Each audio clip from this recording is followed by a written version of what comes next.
everyone. Thank you very much for coming out and participating in this meeting, participating in the network. I'm really happy to actually be here on site. I recognize several faces from the audience that I've seen on the screens through the teleconferences. I forget, what's the name of your system? I forget. Yeah, the access grid. Yeah, you're the access grid. So I am really delighted to be here. We are such a diverse group with so many coming from so many different backgrounds that I think maybe as a keynote ought to be, I'm going to take a little bit of a philosophical approach to things. So I just kind of want to talk about some of my observations. And I really have been calling myself a data junkie lately. And I've given the second part of this phrase, what is a biologist to do? Because I think there's an increasing crowd of very frustrated researchers that know they have a problem, know they want to do something, but they don't know that what they need are the kinds of tools that we have to offer. And so there's a bit of a disconnect in there. So I want to talk about some of my explorations in this area. So first I want to begin with research computing is changing, all right? And I've only been in this arena for about 15 years, and in the time, the last 5 or 6 have been really dramatically different. And so I'm going to lock into sort of the before 2008 and after 2008. You could argue it could be 7, could be 9, all right, it's arbitrary.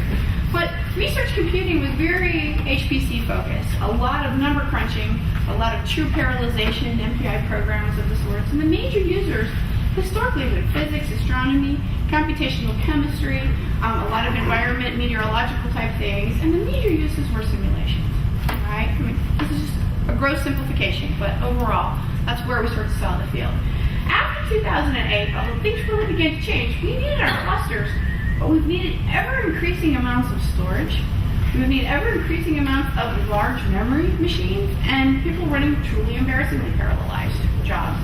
And the major users are shifting from being physics and astronomy to being life sciences, earth sciences, and environmental, followed then by computational chemistry, physics, and astronomy, who are still big users, but in just a very short span, have been supplanted by the life sciences. And the major uses, especially since 2008, have been sequence assembly and analysis. I'll talk a bit about this later.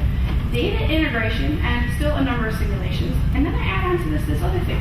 Network and bandwidth is becoming a very real issue, partly because we have so much more data, right? And we have lots of things we need to be pushing around. And so our infrastructure, even within our own computational cores, how machines are connected to each other, buildings are connected to each other, are becoming bottlenecks in the research pipeline.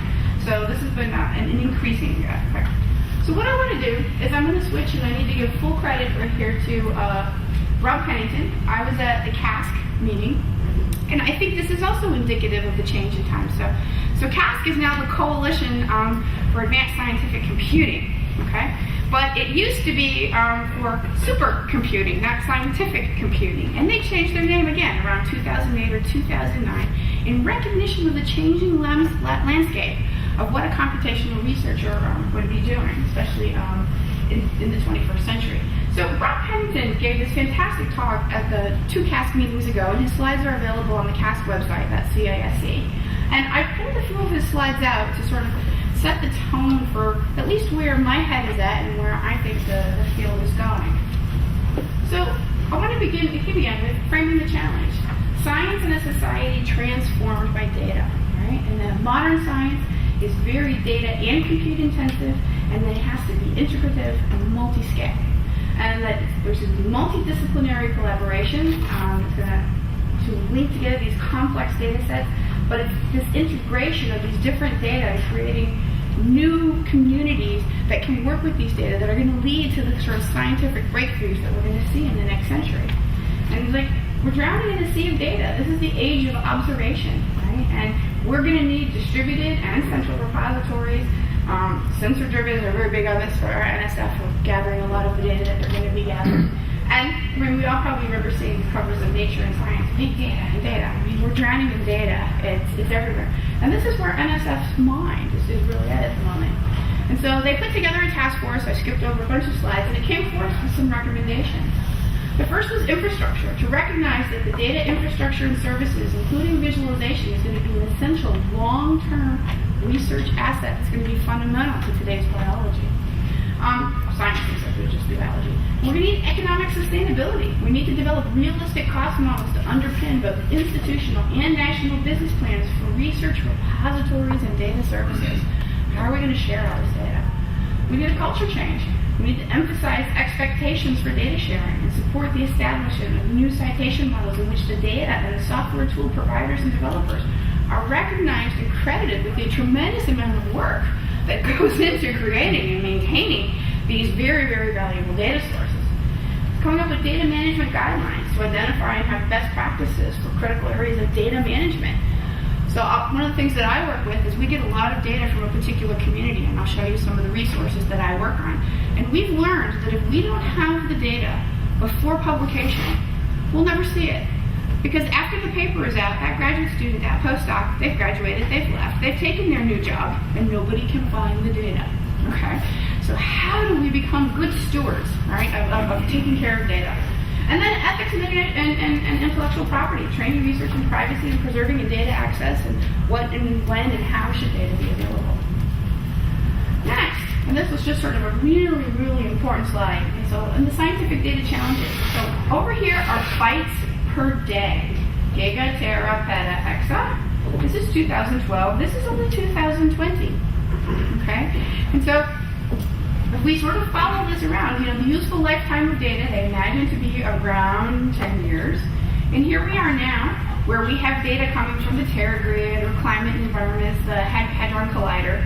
And look at this bubble here. This is the genomics, right? And what's happening here? The genomics data sets and the climate and environmental data sets far outweigh, or anticipated to far outweigh, the amount of data that is coming down the pipe relative to physics and the large sensor arrays and things that are currently out there.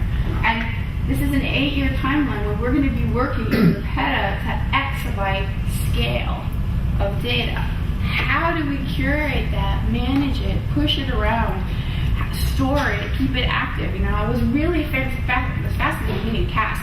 So some guys did some studies working with exabyte data sets, and it turns out the rate limiting step is getting the data into RAM. And he's actually positing that we're just going to have to leave these large data sets in active memory and bring our applications to the data to be running them, rather than bringing the data to us to work on them, because it's just going to be too big and too much. All right. So some of their data and goals. So again, I'm trying to show you this because this is where the NSF funding calls and priorities are going to be coming out. All right. This is where their mindset. So they want to support data-intensive and multidisciplinary science. They want to provide reliable digital access, integration, and management for the preservation of science and engineering data over decades-long timelines. All right, not grad student timelines. Develop innovative data analysis and mining tools to support the manipulation, modeling, and discovery. And to engage at the frontiers of technological innovation and transformative science to drive the leading edge forward. What kinds of things we can do from this data. And so they're putting out they've created the data net, and there's several funding calls out with respect to this also, and they're kind of viewing a tiered system where there's going to be data-enabled science happening at community scales where people are gathering and generating, whether it's genomics or modeling communities, climate, population and climate environment data sets. But they're going to have their own data sets. You're doing your own thing. You're in your own community, your own discipline. But these are going to have to move up and back in both directions to sort of a mid-level where you have more curation, more archival storage, greater uniformity of standards applied to the data, and then finally, we're really going to have a place where we can store data permanently in the long-term access. And we have to be able to flow data in both directions in and out of these various archives, from the generators to the storage. All right, so storage. They're talking about a national storage infrastructure for scientific data. They want to be able to accommodate both the scale and the variety of data through robust and open access and broadly accepted standards. We have to come up with a sustainable cost model. Storage, once you park data on it, it's used, right? It's not reusable like a processor. So it's expensive. It has not followed Moore's law. It has not kept pace with the increases in our computing capacity. They need to make strategic investments, and really they want to catalyze a national data infrastructure to in a similar role that just what they did with NSFNet, they now want to do this with DataNet. All right, they want to have a very strongly linked network across the country from different fields supporting their data. And why do they want want to do this because they view this as the era of data-enabled science. They want to provide the tools and services for mining, integration, analysis, modeling, and visualization, and they want to overcome the barriers that are currently facing us with scaling up and synthesizing and interdigitating all of this data that we want to be able to do. And so they're going to focus on making strategic investments that are going to concentrate the tools, the research, and the expertise in support of these sort of grand challenge science questions of how we're going to get there. So I switched from this then to my talk. This is a picture that we made, and I apologize you can't read the fine print up here because we had some fun with PowerPoint and with Photoshop. So this is now the new and accurate map of the genome, drawn according to the best and latest discoveries that have been made. All right? This is actually a map from the folks who discovered the Northwest Passage, and it's very, very old. It's from 1600s.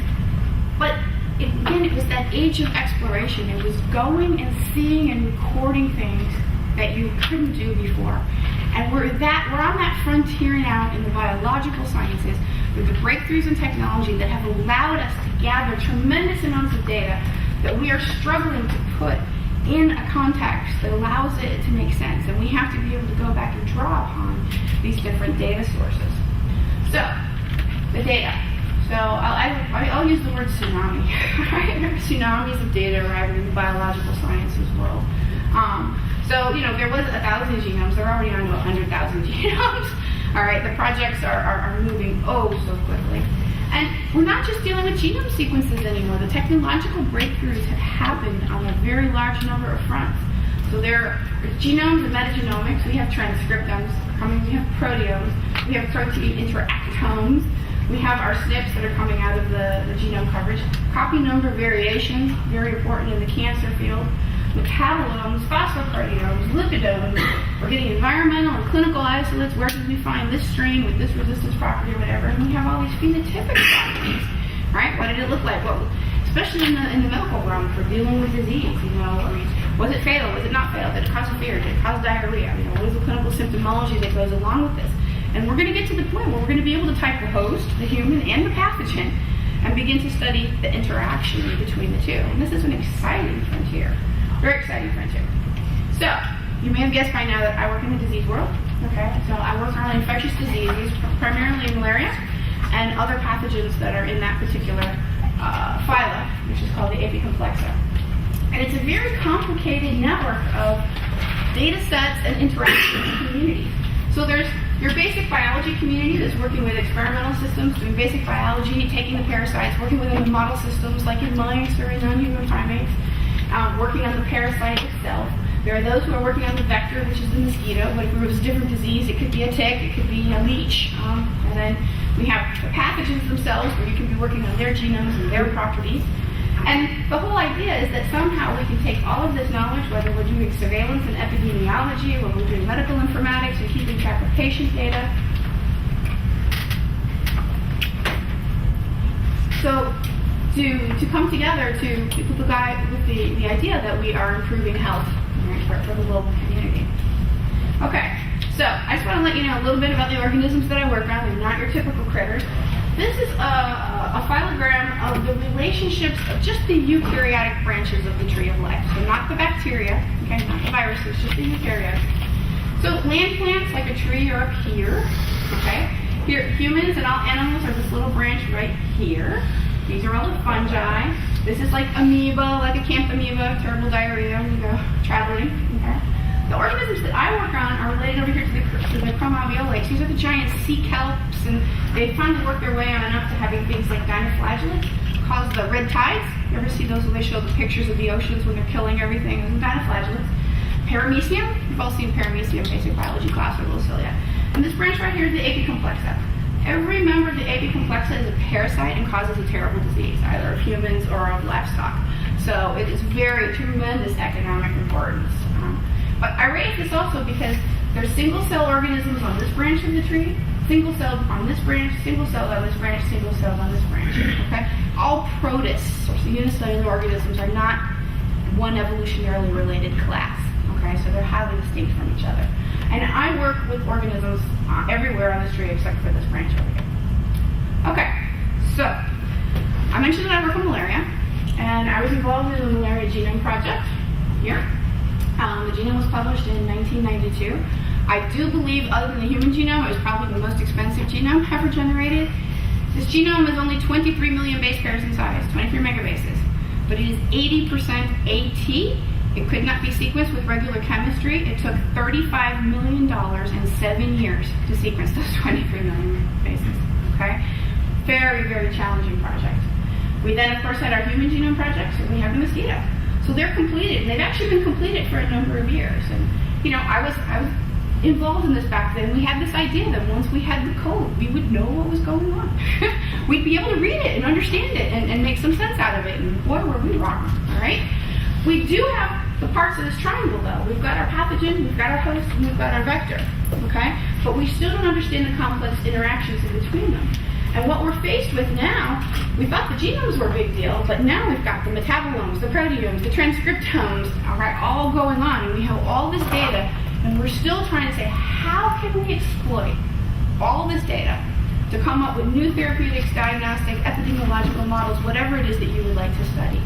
Now, I'm going to focus a fair bit of my talk on malaria, but just substitute your favorite organism, okay? It doesn't matter, okay? Because what I'm showing you is a framework, and otherwise it won't be relevant.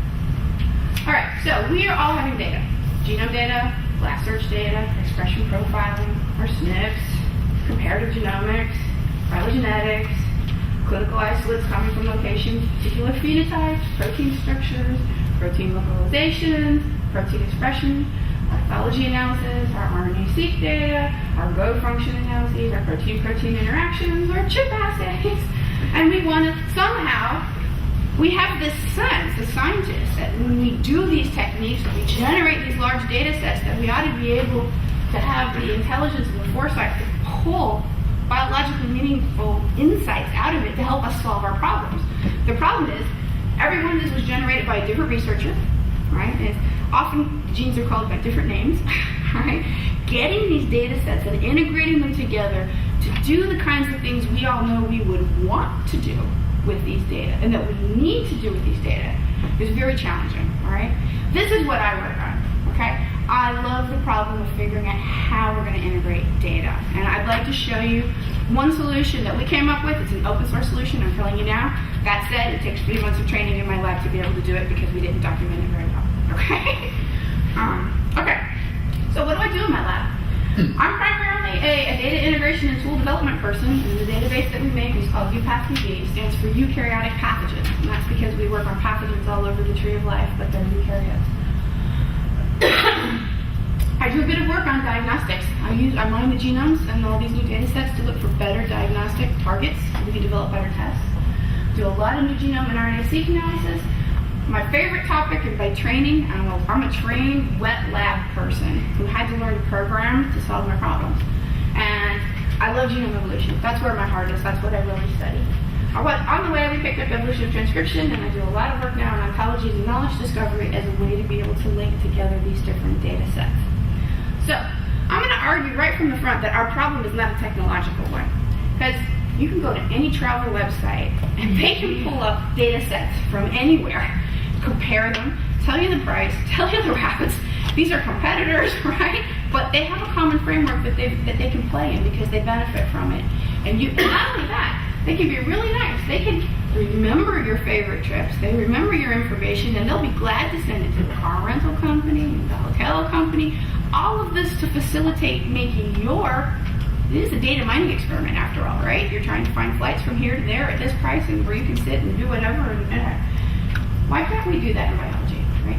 So there's not a technological obstacle, all right, to us being able to pull together our different data sets, all right? The tools are out. It's a sociological and a funding one, all right? And our vocabularies are a lot more complicated. We don't just have airplanes and hotels, right? We have very complex data sets that we don't have a very clear vocabulary that we've all agreed upon for describing them, which makes some of the data integration issues difficult. I can say I need a gene, and I bet if I were to poll the audience right now, we would come up with 3, 4, 5 different concepts of what that is. Are you imagining just the protein coding sequence? Are you imagining the nucleotides with or without introns? Is the promoter included? Do you have your alternative splice variants? What do we mean when we ask for a gene? It's difficult, okay? So that's how I end up working on ontology stuff. But, okay, so together the databases that we want to play with are not just going to be for genome sequences. We can now have databases of organisms, their phenotypes, their pathogenicity, their resistance mutations. We can have isolates from particular geographic locations. Everybody has their GPS sensors now. I mean, whether you're doing medical things or field-related things, working on cows, you can have tremendous surveillance data and have molecular signatures of isolates that you're looking at. We all have the genome sequence data, RNA data, and the protein data is exploding. We have expression and we have features and structures and protein-protein interactions and their locations and their immune epitopes, and it goes on in terms of the data that we can look at. The problem is, it is a less than rewarding job, right? That have tried to do it. It's frustrating, it's painful, and it's time-consuming, and it shouldn't be that hard, but it is. So, most biologists, and I spend a lot of time working for biologists, as I said, I'm a tool developer, and I want to take this moment to say that as a research computing field, the way in which things have been changing are twofold. So first, we have a field that's primarily been dominated by physics and astronomy and chemistry, that all of a sudden has these biologists coming at it, the computational biologists. But within the biology community, you have those who are computational, not computational, but you have your wet bench researcher who has a very good need to do this RNA-seq data set or sequence these isolates. And all of a sudden they're presented with a terabyte-sized file. They're like, what do I do with this? You know, I can't open it. And so there's two levels. Getting your wet bench, the people on the front line, over the hurdle to what they're trying to do now. And then also the integration between the biological and life sciences researchers and their needs and the traditional physics, chemistry, astronomy needs. All right, and so we have sort of two cultural changes. I work more on the first, that is working with the community and getting them over the hurdle of being able to access their data, because they're skilled wet bench scientists. They shouldn't need to stop and get a computer science degree to be able to answer their question. The tools should be there, and I like being part of the community that can provide these tools, all right, to help get them from point A to point B. All right, so with that long beginning, the philosophy behind our databases is it's a very different philosophy. All right, we don't do curation ourselves, but we'll provide it, and we integrate it with automated analyses, predicted genes, proteins, motifs, structures, functions, pathways, whatever we can make a prediction for them with some level of confidence, we will do that. We believe that the community should have rapid access to finished and unfinished draft data. Most of our data, again, we get pre-publication. Just be able to go in and mine it and find it. We incorporate and integrate very diverse data sets. Okay, so we have genomes, ESCs, Snips, field clinical isolates, chromatin, immunoprecipitation. We have all these things. Interactomes, structomes, metabolomics, comparative genomics, even reagents and antibodies. Where did I go to get that clone? Is linked into the database. And the reason we did that is this fourth point right here. Our goal is to enable researchers to be able to ask their own questions and to mine this data in a discovery format. In other words, to go in and actually do a bioinformatics experiment and pull out data that fit their particular hypothesis. And it's working, all right? So we get about 300,000 hits a month. We have over 2,500 unique users by IP. At times that's even higher. We've been accessed from nearly every country. Most users will only count people who come back at least 3 times. And of course, we move all the robots and all of that kind of stuff out. And according to Google citations, we are over 3,000 at this point. And like I say, we share our tools, and we've now been franchising. The fungal community's taken on our tools, and the worm community's taken on our tools. And there's no reason, I would say, the tools that I'm going to show you are not specific to biological data. So I've had a museum curator come up and ask me, well, do you think this will work for our museum collections? And I think it will, all right? Any data that can be modeled, okay, in a true computational model, we can accept. So let me just show you a few things now. So now come to the screenshots, okay? And just imagine your own organism in your own system here. Because what I'm after and what I'd like to highlight for this particular group is the functionality and not the particular result. So the database that we work on is UPathDB for eukaryotic pathogens. It's an NIH-funded bioinformatics resource center. They funded 4, one for bacteria, one for viruses, one for eukaryotic pathogens, and one for vectors. So they have a tick and mosquito genomes there. We currently have 50-some genome sequences, I guess, for amoeba, cryptosporidium, giardia, microsporidium, plasmodium, toxoplasma, trichomonas vaginalis, and all the tritrips. These cause African sleeping sickness, Chagas disease, etc. And the Bill and Melinda Gates Foundation has funded this component of the database. The organisms that you see in here, they are here because they happen to fall on NIH's biodefense list, not because there's a scientific reason behind them other than their threat to human health. and that was the source of the funding that is funding these database resources. That is also true for the viruses and for the bacteria, etc. We're restricted to the category A, B, C pathogens on the list. Okay, so UPath is a portal. It's an umbrella that talks to these baby databases that are specific for each community. They all have the same tool, the only difference is the color. Okay, so they have the same functionality. So you'll see my slides change as I pull out the best example from each community, but it doesn't matter. If a particular data type exists for that community, it could be that users, it could be that the amoeba folks never did RNA-seq, in which case there wouldn't be a data set there and we wouldn't use those tools. Okay? The other thing I want you to understand is that this is entirely operating via web services. All right? These databases are scattered. This is a collaborative project between the University of Pennsylvania and myself at UGA. And the databases, some of them are at Penn, some are at UGA. We flip back and forth every couple of days for we have redundancy and failover, and even the user's oblivious to where the data is sitting.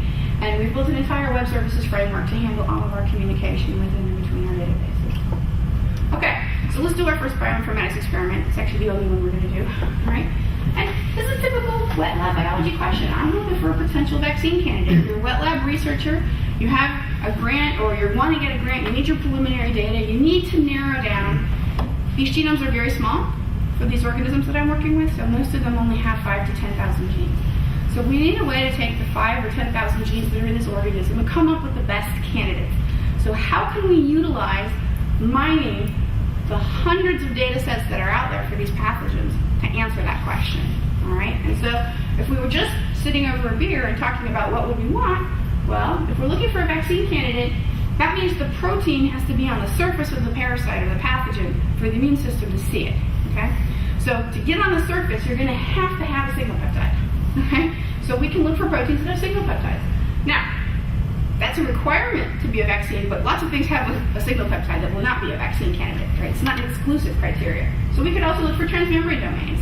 Again, evidence of being anchored on a membrane, but it doesn't mean you're on the surface, okay?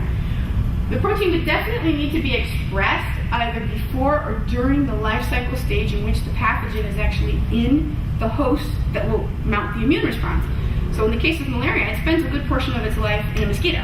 So if the protein is expressed in the mosquito, it doesn't help the human for their vaccine design. It has to be expressed in the human.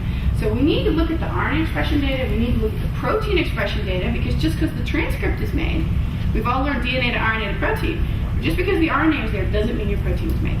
So we need to check all this proteomics data that people are generating to see if the protein has been generated. And then we can have fun. We can actually use all this comparative genomics data and look at polymorphisms that have been identified, Snips, in the populations, and we can ask for proteins that are either under diversifying selection, that means that the immune system must see it and is causing it to evolve rapidly in an attempt to avoid being seen by the immune system, or we can ask for things that don't change at all. They appear to be so conserved that we don't have to worry about it being variable. There's two different strategies out there in the vaccine world, so we can do both. We can only do that because we have a lot of population data available for the malaria parasite. There's over 1,000 genomes have been sequenced now for the malaria parasite. So what would this look like? Okay, so this Plasmo-DB page, it has these colors because this is actually what the slides look like. If you do a blood smear slide to look at a patient to see if they have it, you stand it with Gene stuff, and it's all purple and pink. That's why we have a purple and pink. It means something to the community. Okay? And we have 3 ways to identify data. You can go straight after genes, and you can look for them by any of about 50 different criteria, or you can look for isolates or assemblies, different types of data, and we have a bunch of tools. We're just going to jump right in. This is not a class on how to use our website, so I just want to show you some functionality. So I'm going to go in and say, I want to look for a protein feature, and I want to look for a signal peptide. And then I'm going to say, okay, well, where do you want to find the signal peptide? I'm going to restrict it right now to just Plasmodium falciparum. That is the single most deadliest malaria. It's the one that causes the majority of cases in Africa. All right, it's the one that causes the cerebral malaria that so many young children die from.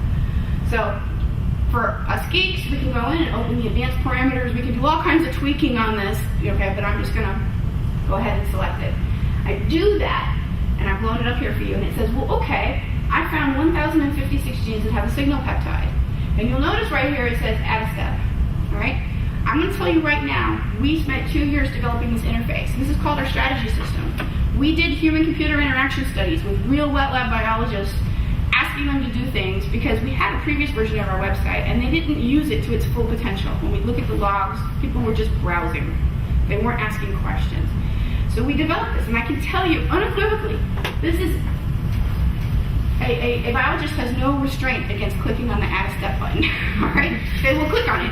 Okay, and so in this case, I'm going to add a transmembrane domain. Okay, and when I do, I have to pick the organism again. It says, well, how many transmembrane domains would you like to add? And I'm like, I don't care. 1 to 99 is fine. Okay, and again, on the Plasmodium falciparum. And now, look at these Venn diagrams down here. And thank you, Briggs, for introducing the Venn diagram earlier. What we have done is we're offering our users the ability to combine this result with the previous result in any of the particular Boolean operations. But you can't say Boolean, okay, because then they're gone, okay?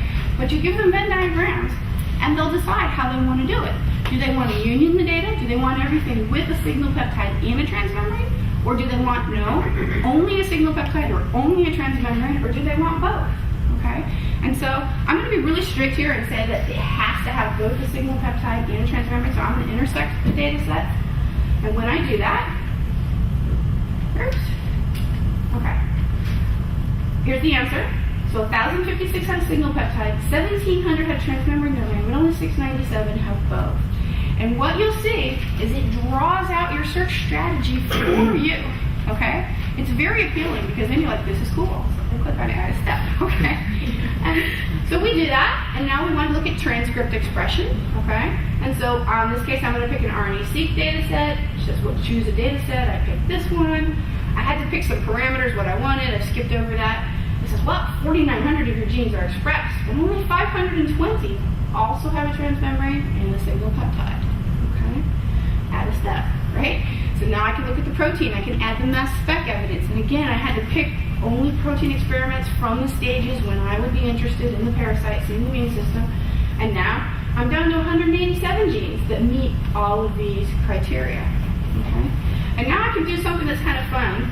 I can add data by keep saying add a step, but I can also look at my data by going down here and saying add a column. And so I added a column where I said, please show me the non-synonymous to synonymous SNP ratio. Okay, so that's biological jargon for show me how fast this protein is evolving. Because remember, our last criterion was, is the immune system pushing this thing to change or not? If it's being pushed to change, this ratio will be more than 1. So I added this column and then I sorted it in descending order. And what I want to tell you is now we can do a little bit of a biology check or verification, all right? All of these candidates that have popped up on this list have already been tried in malaria vaccines, okay? They just naturally rose to the top of the list by asking the criteria that we asked for. But I can also go into the database and add those SNPs, all right, in my strategy. And I'm down to 125 genes, all right? That's not bad. That's almost in the realm of something a biologist can deal with. They can take these data and work with them. But I want to add a twist to this. I told you that this is Plasmodium falciparum. It's the deadliest malaria from Africa, and it's where the majority of the research is done. This parasite can be cultured, and we have tremendous amount of data from it because there's a lot of money gone into trying to cure malaria, so there's lots of labs generating lots of data. But the second most deadly malaria, in terms of especially morbidity, but not mortality, is Plasmodium vivax. It turns out Plasmodium vivax, you cannot culture it. But it is related to Plasmodium falciparum.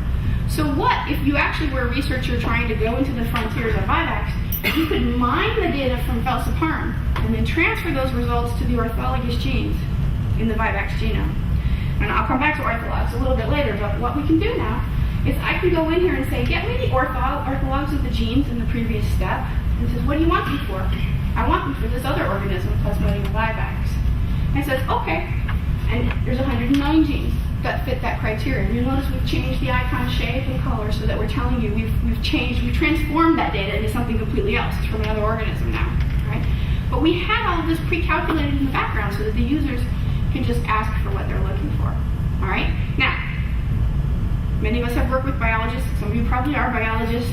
I still like Excel, okay? So I'd rather than build a MySQL database or an Oracle database. This is all in Oracle, but I'd much rather just have my Excel spreadsheet. So what I want to tell you, you can't see it, I'm sorry, it's cut off the side here, but we give the users the ability, here it is. You can keep the genes in the basket. We have shopping cart baskets where they just put things. Everybody knows how to go shopping at Amazon, so they put it in their basket, all right? Or they can download it, all right? And they can download it in a number of formats. They can also, for this strategy, maybe I'll go back a screen and see if I find one. I'm not finding one.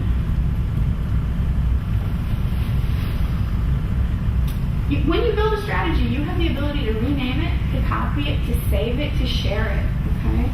So when we say share it, we'll give you a tiny URL, and you can just turn around and email it to your colleague or from the student to their PI, from the PI to the student, and say, open this up and look at it. And each of the steps in the strategy had a little X in the corner. It can be revised, okay? And it will just recalculate and repropagate your data through that pipeline all at once. Okay, so we did the orthologs. All right, so when you say you want to get your data, all right, most biologists just want to get a tab delimited format in an Excel spreadsheet. But if you're bioinformatician, you're going to want FASTA format or GFF3, or you might want it in XML or JSON format. And we provide all of the data in these different formats for anybody with different abilities to be able to run and grab the data. Okay? And so the biologists, they're happy, they get their spreadsheet, they have the information they want, they can configure what they want to go into this Excel report, and off they run. Okay, but I mentioned this revising of a strategy. So this is a completely different strategy. This is a strategy in which the researcher was trying to ask the following question. They said, I have an intracellular parasite. This is toxoplasma. That's the one where they tell women when you're pregnant not to change the cat litter. That's the parasite. Right? And if we know that this parasite is secreting proteins that are altering the behavior of the host cell to tolerate this parasite being there. Okay? And so this is a design search to go and look for things that had a signal peptide, they're secreted, and have orthologs, and they're changing. Because they're interacting with that host and being secreted, the idea is they'll be evolving very rapidly. So we want to look at polymorphisms, we want to look at the timing of expression. So we went through and got a search for kinases, okay? And we can pull up kinases with all these various criteria. So there's 9 genes that come up, and it's actually led to a paper, all right? This was the starting pool, and then there's the validation, all right? It is not necessarily validated from just doing this. And then they're all rhabdoid kinases. These are proteins that are actually going out and causing signaling changes in the host cell. But here's the cool thing, right? Suppose I'm not interested in kinases. Suppose instead I'm interested in phosphatases. I can take this exact same strategy and go back and change the very first step and change the word from kinase to phosphatase. And it will repropagate and calculate through, and now there's 4 genes that fit that criteria. Right? That's why you can save and reuse these strategies. Now, you remember I told you we can use this for a museum, right? You can. I need all specimens of this species collected in this country from 1947 to 1999. Anything that can be structured, you can pull it out and you can create this kind of relational step. Okay. This is just a typical gene page. We have to have the obligatory shot. But for every gene, we have a record in here. And for every data set, we have a record in here. And we show you mapping to all the other species that we have. But most importantly, we have a community expert annotation. We don't do any annotation ourselves, but we allow the community to come in on any gene. They can't do it anonymously. They have to leave their name and add a comment to a gene. We've been one of the most successful communities. We've gathered tens of thousands of comments from the community that have come in and said, oh, you know, your annotation's wrong, or I know what this is now, it's not unknown, it's actually a blah, blah, blah, or I've fixed the gene model.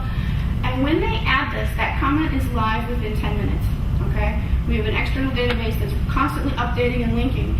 And this has been very important when we're dealing with synonym names. So, for example, in a lot of technical official annotation will say, I'm working with glucoaldehyde phosphatase, or, GAPDH, not a biochemist, okay, GAPDH, all right? But researchers know it as GAPDH. Not as glucophospho, blah, blah, blah, blah, blah, blah, blah. And so until somebody goes in and adds a comment and says, AKA GAPDH, then somebody can search just for GAPDH and they'll find it. All right, because the communities have a lot of specialized names for their beloved proteins. Okay. If you were to go further down on this page, what I'm showing you here is there's been a ton of ChIP-seq data done for this parasite. All right, and so these are just peaks of when you see particular types of histone modifications along that region of the chromosome. And what I can tell you is every single one of these corresponds to a promoter. It's like we now know where our promoters are sitting for these genes. And everything's positionally correlated so that if I went back up, those peaks are sitting below these various genes here, causing that particular wave. All right, next, I'm into a BBTV. This is a query where people are looking for the high throughput sequencing Snips. All right, and what I wanted to show you is this has been an increasingly popular tool as people get more and more RNA-seq data and more genome data. And you can go in and we can draw the Snips down underneath. So these are the genes, red and green are on different strands of the DNA. These are the gene predictions. And underneath them, you can see the distributions of the Snips, and the color of the Snips has to do with whether or not it's synonymous or non-synonymous. Doesn't really matter if you're not a biologist, but each one of these can be clicked on, and it will show you the exact mutation that it causes, what's the nucleotide change, and what's the corresponding amino acid change, and then what's the allele frequency that we see this polymorphism in the population of the parasites that have been sequenced. And if you want to take it further, you can drill right on down into our SNP record page, and including right into the high throughput sequencing reads to have a look at yourself at the polymorphisms that are present there. All right. The last thing I'm going to end up with for talking about our tool specifically has to do with the fact that users have wanted features that don't necessarily look at genes. We've been overly gene-centric for a long time. A lot of polymorphisms outside of genes have a tremendous effect on the way the genome functions or is evolving. And so here's a case where we've created a new kind of search where users can say, I'm interested in all SNPs that overlap with some other area of the genome. In this case, 500 nucleotides upstream of the start codons of whatever genes I've just selected from my previous step. And so we've been still working on we're still doing the human-computer interactions on what's the best way to show this. And so what we're trying to say, well, I want you to figure out what intervals, how much do you want your genes to overlap with the SNPs, okay? And we draw it out, and I can do this search, and it says, well, I had this many genes, and I had that many SNPs, and there's 520 that overlap in the 500 nucleotides upstream, and you see we have a new icon that we're showing you to give you that concept of overlap. So we can take subsets now and find their overlapping features. Okay, clinical stuff. We're being bombarded with people who are out sampling parasites from around the world or sampling various pathogens from around the world, but again, you can insert your favorite organisms. It can be humans, all right? And so we took it and we linked it to Google Maps. You can click on any one of these bubbles and tell you how many isolates we have from these different areas. But more importantly, I can search by the host, because I work with pathogens. Did you find it in a bird, in a mammal, in a marsupial, in a mollusk, in a reptile? What was the source? Did it come from feces, from blood, from water? Where was it found? And you can take these, and again, you can do searches, and we can come up with our isolate record. And it tells you this is just an isolate, came from this organism, this strain, if we know it. Different people type their isolates with different sets of primers or different microsatellites, and so you have to say what did they type it with, and then here's a column including the host. But what we let people do is the most common thing for people working in the isolates, you always want to know, do you have something new? Do you have something different? So they're always going to compare it to a reference data set. So we've given the community, and again, this is just because they asked for it, okay? I wouldn't have thought of this, but this is what they want to do. You can take all of the genes that have been sequenced with this particular marker, and now they can just run plus W on the fly. They'll get back in alignment, showing the polymorphisms, where the differences are, and we'll even give them the phylogram, if they wanted to see how their strain relates to the other strains. So again, it's just sort of on-the-fly, practical tools that facilitate the research of the average researcher. I want to take the last few slides to show you something completely speculative, because I'm oh so hopeful. This is a proposal that I have submitted with a number of other users. But we believe we're going to be funded, but we don't know for sure yet, so we're crossing that oh so careful line. And that's moving into the world of systems biology, okay? And that's using the genomic, the transcriptomic, the proteomic, metabolomic, lipidomic, in our case, technologies to develop an understanding of the interaction between the host and pathogen and the development and progression of disease, okay? And so what we have done is we're studying malaria. This is a project in which we're going to look at malaria in non-human primates, all right, through the Yerkes Primate Center in Georgia. And just a reminder, so malaria is caused by the bite of a mosquito. It injects sporozoites that first go to your liver and then come out and infect your blood. Most people know you get a fever every day or a couple of days, depending on the species with malaria, and that's caused when the parasites rupture the red blood cells. You'll get that fever, and then they'll infect new red cells. You'll feel better for 48 hours until they rupture the next wave. All right, so people get terribly anemic. And there are all kinds of complications from this. And so we want to model the systems biology of this. The last couple of slides, I just want to finish up by talking about orthology groups. You might remember that I said that we had the ability to take everything we learned from falciparum and transfer it to Vivax. And that's because a research group of collaborators at Penn were involved in developing of the OrthoMCL algorithm, and we make the OrthoMCL database. An ortholog is the same gene in a different organism, like alpha hemoglobin in humans and alpha hemoglobin in chimps are orthologs. Okay? And so what we've gone across the whole tree of life, so these different colors here, it's very colorful, represent just different regions of the tree of life.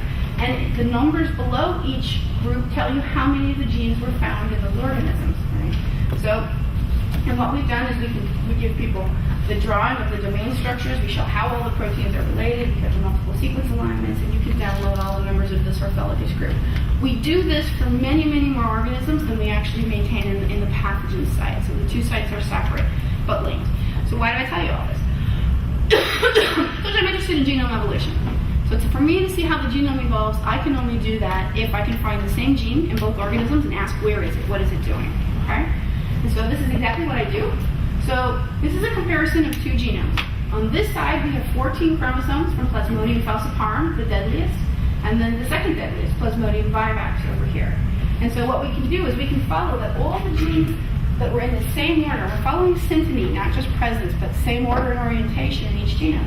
I can follow them from Plasmodium falciparum and see what happens in vivax. So I can see that chromosome 14 of Plasmodium falciparum actually is fairly equivalent to 12, half of 12. So half of 14 over here is located on half of 12 over there, and the other half makes up most of chromosome 13. Okay? So I can begin to see, overall though, there's a lot of color going across here. It means overall there's a very large portion of their genomes that are fairly equivalent at the structural level. Does not prove they're functionally equivalent because the proteins have been evolving, but the structure of the genome is conserved. It's less conserved when I go and start comparing falciparum to the rodent malaria. We see much smaller chunks. Things are getting more broken up. And by the time I go outside of the genus, it's like a bowl of spaghetti. It's just everything's very highly broken up.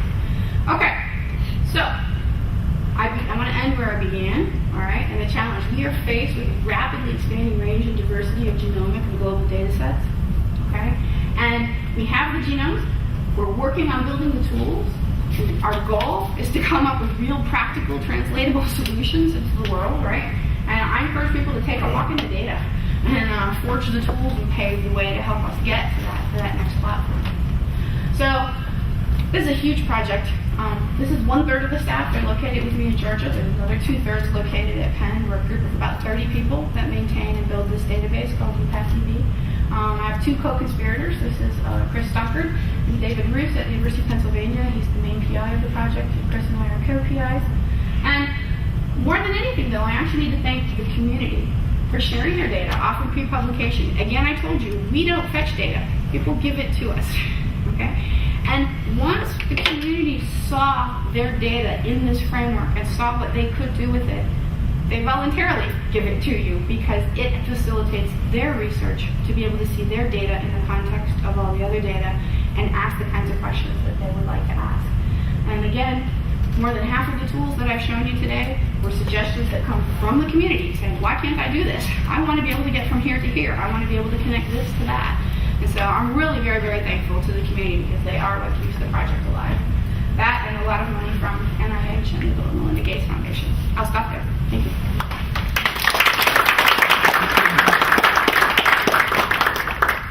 Thank you very much for a really outstanding talk. We have time for some questions. Yes. It was very inspiring talk, and I'm from basic cancer biology field, and wanted to compare parasite and cancer. But I was wondering if doctors, clinical doctors, come to this database and use to distinguish maybe diagnosis of different parasites, say malaria.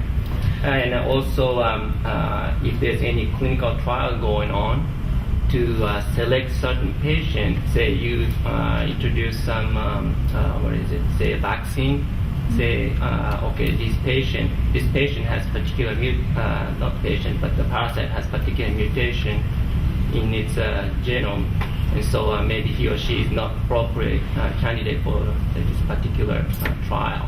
So I just want to see if doctors use this database right now. I couldn't tell you that unequivocally. My gut instinct is that practicing clinicians, for the most part, don't, but the MD PhDs do. A lot of these data come from MD PhD labs where they're working with particular sets and populations or distributions, and they're providing their data. But we're not quite at that frontier edge right now.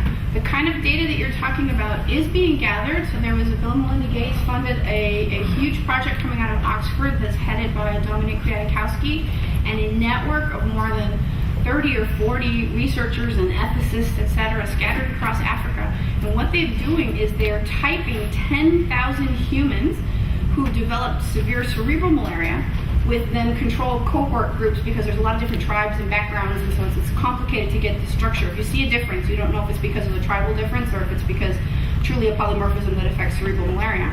And then they're also typing the parasites simultaneously. So he is creating exactly the kind of data set that will allow you to go in and ask, when you had this deadly outcome, was it because, can we find correlations in the data between the polymorphisms you see in the host and the polymorphisms that you see in the parasite that may lead to that clinical outcome of the severe cerebral malaria. So we're on the eve okay, of reaching that point in the field of host pathogen interactions.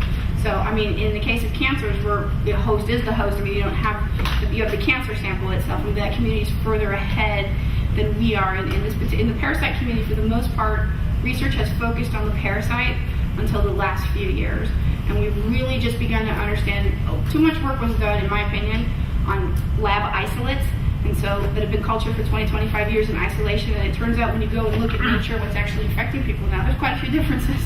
And so people are now resampling and looking at the global diversity, not only of the pathogen, but realizing the role of the diversity of the host in the clinical outcome. And so in this frontier of how do we take data from the host and the pathogen and link them together, we don't have that solved. I mean, that's really hard. What kind of questions do you ask about when this is happening in the parasite, what is happening in the host simultaneously? And that's sort of the genesis of that systems biology proposal that I showed you, is where we're first trying to get those snapshots where we begin to watch what is happening during the development and the dynamics of an infection. What will come out of it, I don't know. This is a great question. That's where the field has to go. I mean, figuring out a particular SNP, though, I mean, even every one of us in the room probably differs each other in probably, 10 to 15,000 different locations, be it SNPs or rearrangements or indels, and so figuring out which ones correlate is the really challenging, very hard part.